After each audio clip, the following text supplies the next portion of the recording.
Bismillahirrahmanirrahim. Assalamu alaikum. My name is Hassan and today we are going to zip and unzip files using archive gateway in iPage hosting. Before starting work, it's my request, please subscribe my channel. Thank you. Now back to our work.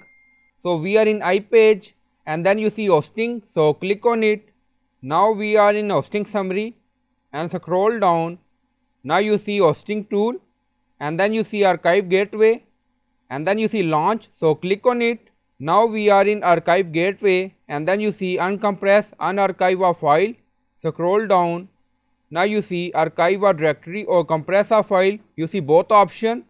First you will upload zip file in file manager and then you see different files and folder.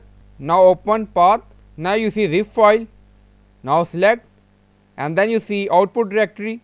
If you want you can add here and then you see extract uncompress, so click on it. So in this way you can unzip zip file using archive gateway. Scroll down. Now you see archive a directory or compress a file. Now select any file. Now you see index.php, select and then you see output directory. If you want you can add here and then you see compression type zip and then you see keep the original file and then click on archive compress. So in this way you can zip file in iPage using archive gateway. So I hope you like this video. Please like, comment, share, subscribe. Thank you for watching.